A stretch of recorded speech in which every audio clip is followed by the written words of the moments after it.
Gloire à Dieu. Amen. Alors, cette foi de l'épouse, tu as remarqué dans le thème, c'est appelé aussi la foi de Dieu. Dis avec moi, la foi de Dieu. La foi de Dieu. Dans le livre de Marc, chapitre 11, Marc, chapitre 11, à partir du verset 22, la Bible dit, on va lire ensemble, il a dit quoi? Jésus prit la parole et leur dit, ayez foi en Dieu. Amen. Alors, vous savez que le Nouveau Testament est rédigé à l'origine dans du grec. Et la phrase telle qu'elle est prononcée, beaucoup de théologiens, en tout cas les gens disent, on peut interpréter aussi en disant, ayez la foi de Dieu. Que quand même ils lisent, j'ai l'impression que c'est ça qu'il est en train de dire. Ayez la foi de Dieu. Ça veut dire quoi la foi de Dieu? Ça veut dire que Dieu a une foi. Nous, Dieu nous demande d'avoir la foi. Il dit, ayez la foi. Ça, c'est ta foi. Maintenant, Dieu lui-même, il a la foi aussi. Est-ce qu'on est ensemble? Amen. Et le texte est en train de dire, ayez, c'est-à-dire la foi que Dieu a. Tu sais que Dieu a foi en toi. Ça, c'est la foi de Dieu. Dieu te regarde et puis il croit que tu vas réussir. Il a foi en toi. Ça veut dire qu'il espère. Si tu es vivant, c'est parce que Dieu espère que tu vas te relever et que tu vas atteindre ta destinée. Tout le monde peut douter de toi, mais Dieu, il a foi en toi.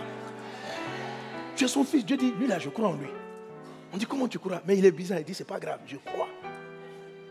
Alléluia. C'est ce qu'on appelle la foi de Dieu. Amen.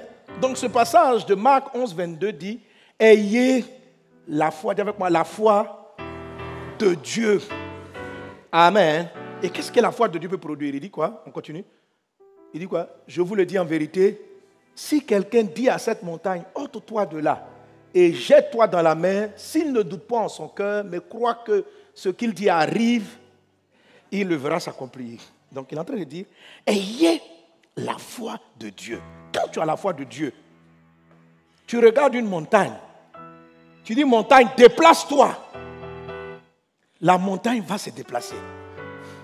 Ce qu'il est en train de nous expliquer, c'est qu'avec ta foi, pas celle de Dieu, mais avec ta foi à toi, il y a des montagnes que tu ne sauras pas déplacer.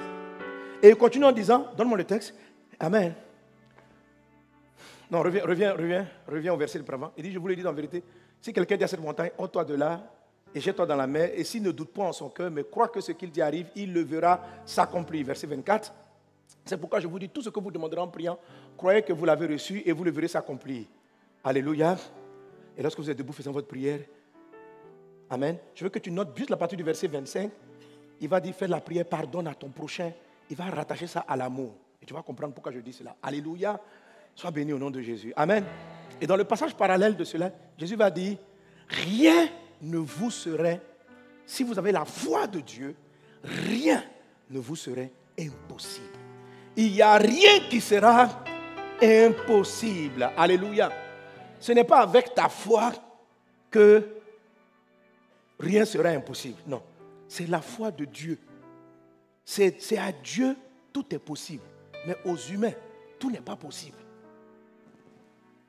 Amen. Dieu nous a créés à son image, à sa ressemblance, afin qu'on domine. Alléluia. Amen. La nature et les problèmes nous respectent. Parce que quand ils nous regardent, ils voient Dieu. Dieu dit, si tu viens toi-même par ton intelligence, ta sagesse, ton caractère devant les problèmes du monde, ils n'auront aucun respect pour toi. Mais si tu adoptes mon visage et ma ressemblance, ils vont me reconnaître et ils se soumettront. Et cette année, dans le nom de Jésus-Christ de Nazareth, tu vas ressembler et tu ressembles de mieux en mieux à Jésus. Il en est ainsi au nom de Jésus. Alléluia. Ayez la foi de Dieu. Ayez la foi de Dieu. Je vais te montrer comment on développe cette foi de Dieu, qui est la foi de l'épouse aussi. C'est la foi absolue. Amen, amen. Ok. Vous savez que la première dame a du pouvoir, non? La première dame, la femme du chef, la femme du roi. Elle est puissante. Voilà. Quand elle donne des ordres, est-ce que vous pensez que c'est sa foi?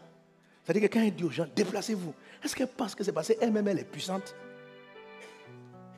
que les gens se déplacent? Non, il y a des femmes qui sont puissantes. Mais le pouvoir sur l'État, c'est-à-dire que quand elle appelle, puis elle dit, ministre, je veux te voir.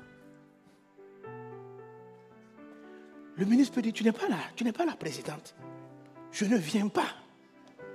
Tu n'es pas le chef de l'État. Le ministre peut dire ça. Non, il peut dire, il a raison. Mais lui-même, il sait que au prochain remaniement, il n'est plus là. Parce que la femme a accès à l'intimité et elle va gâter son nom. Donc, amen. Donc, quand elle appelle le ministre vient. Maintenant, cette foi-là, qui peut faire déplacer un ministre, est-ce que c'est sa foi? Ce n'est pas son pouvoir. Elle est l'épouse, elle est semblable à son mari.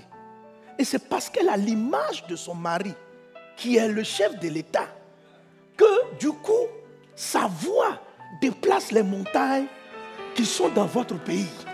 Est-ce qu'on est ensemble? Amen. Alléluia. Amen. Elle a de la foi, mais pas la foi. La foi, c'est comme si elle avait fait des efforts, elle s'était concentrée, et puis maintenant, par son pouvoir à elle ordonnait aux choses de bouger. C'est possible. Mais ton pouvoir va s'arrêter où s'arrêtent tes finances et où s'arrête ton entreprise.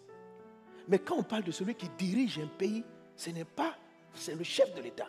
Et pour que tu sois capable de tout déplacer dans ce pays, il ne faut pas simplement que tu sois un chef d'entreprise. Si tu es chef d'entreprise, tu auras du pouvoir juste sur ton entreprise. Tu auras la foi pour faire fonctionner ton entreprise, mais tu ne peux pas faire fonctionner, avoir une influence sur la douane. Tu ne peux pas avoir une influence sur certains éléments. Il existe des choses que tu ne pourras pas déplacer. Mais par sa communion avec son mari, la femme peut dire, mais vraiment, revois les textes même. Elle n'est pas au conseil du gouvernement, elle n'est pas là-bas. Mais elle peut donner un avis qui fait qu'au conseil des ministres, le mari va dire, revoyons la loi. Vous me suivez? Dans ce qu'un chef d'État dit, il y a beaucoup de choses qui sont d'inspiration de son épouse sans qu'on le sache. Est-ce qu'on est ensemble? Alléluia. Toi, tu as la dimension de l'épouse. C'est pourquoi j'appelle ça la foi de Dieu, la foi de l'épouse. Que la foi de Dieu soit ton partage. Au nom de Jésus. Alléluia. Alléluia. Alors, cette grande foi, la plus puissante des foi, est ce dont nous avons besoin. Est ce dont nous avons besoin. Parce qu'il existe des montagnes que tu dois dominer. Il existe des situations devant lesquelles tu dois t'élever, parler pour qu'elles bougent. Et elles vont bouger. Notre thème, n'oublie pas, c'est à son image pour dominer. Pour dominer tout ce qu'il y a sur la terre. Dieu est le seul roi de toute la terre. Un chef d'État n'est qu'un roi de son pays. Mais Dieu est le chef de toute la terre. Et Dieu nous a fait la grâce, les privilèges d'être ses fils. Mais même un fils ne marche pas avec la foi de son père. Un fils de chef d'État, vous savez ça? Il profite du pouvoir de son père, mais il n'a pas autant de puissance que l'épouse. Comme je dis souvent, l'épouse peut monter dans la voiture du chef, sortir par le toit ouvrant et puis saluer la population. Le fils ne peut pas faire ça. Si tu vois le fils du président qui sort, regardez, imaginez le fils de notre président. Et puis il sort un jour. Et il salue. Les gens vont dire, le fils a pris le pouvoir. Je ne sais pas si vous comprenez. On dit, qui dirige ce pays? Mais si c'est la femme, on ne va pas dire qui dirige. Je ne sais pas. Ça dit que c'est toujours le chef. Parce que l'épouse n'enlève pas au chef ce qui est chef. Mais un fils peut être orgueilleux. Est-ce qu'on est ensemble? Entre dans la dimension de l'épouse. Entre dans la dimension de l'épouse. C'est ça, insatisfait. Alléluia. Gloire à Dieu. Amen. Que par cette foi-là, les montagnes se déplacent. Et que tous les problèmes qui sont devant toi s'abaissent au nom de Jésus. Au nom de Jésus. Au nom de Jésus. Qu'il en soit ainsi au nom de Jésus. Amen, amen. À l'arrière là-bas, merci. Alléluia. Alors, comment cette foi-là peut naître? Ce n'est pas ta foi, c'est la foi de Dieu. Quand j'ai réalisé ça, ça m'a fait du bien.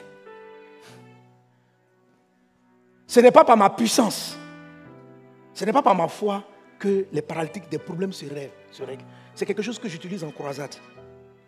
Parce que quand je regarde certains cas, certaines situations, certains problèmes, mon cœur bat, je ne suis pas serein. Mais quand je dis à Dieu, Seigneur, donne-moi ta foi. La foi de Dieu, c'est Dieu qui parle au travers de vous.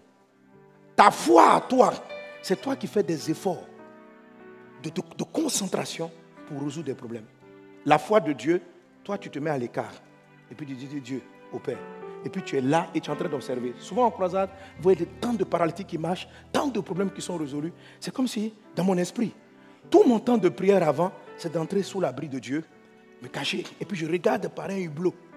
Et je regarde Dieu opérer. Je ne suis pas en train d'opérer. Ce n'est pas ma foi. C'est la foi de Dieu. La foi de Dieu, regarde une montagne, c'est rien pour lui. Mais pour moi, une montagne, c'est une montagne.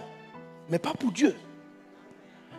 La foi de Dieu, il y a des problèmes qui vont vous traumatiser. Mais la foi de Dieu, c'est Dieu. Il sait que s'il dit que la lumière soit, la lumière sera. Mais moi, quand je dis que la lumière soit, je vais me concentrer. Je ne dois pas douter. Je ne dois pas douter. Je ne dois pas douter. Alléluia. Je ne doute pas. Je n'ai pas peur. Je n'ai pas peur. Et puis, dès que ça ne marche pas, aïe, aïe, aïe, aïe. Papa, je n'ai pas eu la foi. Je demande pardon. Je prie pour un malade. Guéris-le qui n'est pas guéri. Je n'ai pas eu la foi. C'est parce que tu cherches ta foi. Il ne faut pas chercher ta foi. Il faut chercher sa foi. Sa foi. Lui, il sait que d'une parole, le paralytique peut s'élever. Alléluia.